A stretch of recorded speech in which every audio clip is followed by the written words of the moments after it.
It's 9:17 a.m., and you're walking into a room where people are already talking. You adjust your shirt a little. You wonder if you look awkward. You replay the last thing you said to someone in the hallway. It wasn't a big moment. No one reacted strangely. But something inside you feels exposed. Why does it feel like everyone is watching you, even when they probably aren't?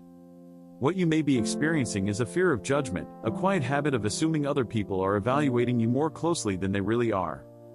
In this video, I want to slow that down and look at why it shows up, what keeps it alive, and how you can steady yourself when that feeling starts to rise. Fear of judgment is when your mind fills in imagined opinions from other people, usually negative ones, and treats them as if they're already real. It's not loud. It doesn't always look dramatic. It can be subtle, like tightening up in a meeting, rereading a message 3 times, or feeling slightly on edge in a grocery store line for no clear reason. One common reason is growing up in environments where attention felt conditional. Maybe praise came when you performed well. Maybe mistakes were pointed out quickly. It doesn't have to be harsh to leave a mark. Small corrections, small comparisons, small looks of disappointment can teach your mind that being seen equals being evaluated.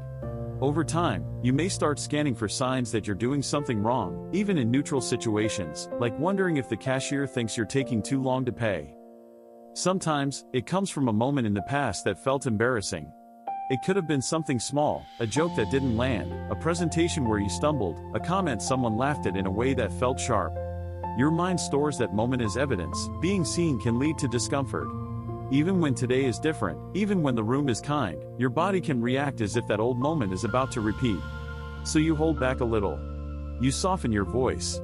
You rehearse what you'll say before you say it. Over time, another layer shows up when you start comparing your inside to everyone else's outside. Social media, work culture, even casual conversations can make it seem like other people move through the world with certainty. They speak smoothly. They post confidently. They look relaxed. Meanwhile, you're aware of every hesitation, every small doubt. When you measure your private thoughts against someone else's public image, you start to assume you're the only one who feels unsure. So you act more carefully than you need to, not because you're incapable, but because you believe everyone else is more solid than you. Picture this. It's late afternoon, around 4:30. You're on a video call for work. There are 8 little squares on the screen. You have a thought, something helpful, something practical. You wait for a pause. Someone else speaks. You wait again. Your heart picks up just a bit. You start thinking, maybe it's not that important. Maybe they've already thought of it. By the time there's space, the conversation has moved on. After the call ends, you sit back in your chair. You replay it.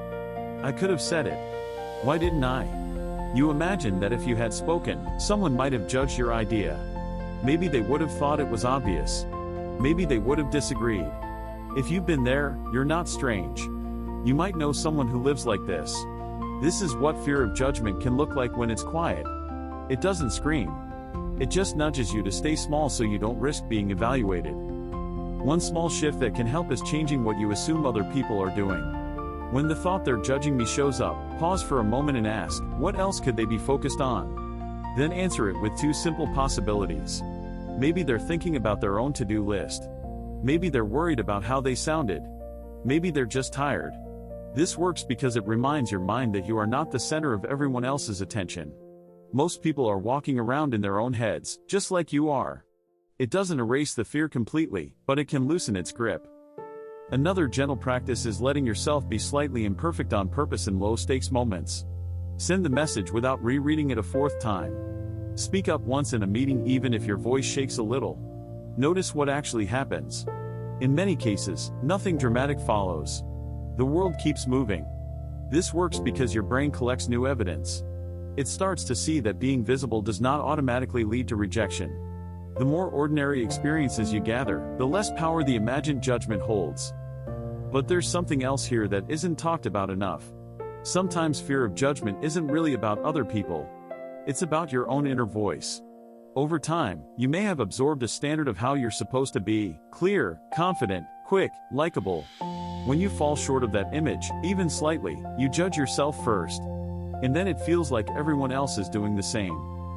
When that happens, it can help to separate the feeling from the fact. The feeling might say, they think I'm awkward. The fact might be, no one said anything negative. The feeling might say, I embarrassed myself. The fact might be, I shared an idea, and the meeting moved on. Naming the difference doesn't dismiss your emotion. It just gives it a little space. And space can be enough to breathe. You don't have to become fearless to live more freely. You don't have to convince yourself that no one will ever judge you. People do form opinions. That's part of being human. But most of those opinions are brief, surface level, and quickly replaced by the next thing in their day. This is for people who look fine on the outside but keep checking themselves on the inside. For people who walk into a room and immediately wonder how they're being seen. For people who replay small moments long after everyone else has forgotten them. Fear of judgment can feel personal, like a flaw. But often it's just a protective habit. Your mind is trying to keep you safe from rejection by anticipating it. The problem is, it starts anticipating it everywhere. The next time you feel that quiet exposure, standing in line, speaking in a group, hitting send on a message, you might simply notice it. Oh, this is that fear again. Not as an enemy. Not as proof that something is wrong with you. Just as a pattern. And patterns, once you can see them, tend to lose some of their mystery. If this felt familiar, you're welcome to stay here for more quiet explanations like this, one feeling at a time.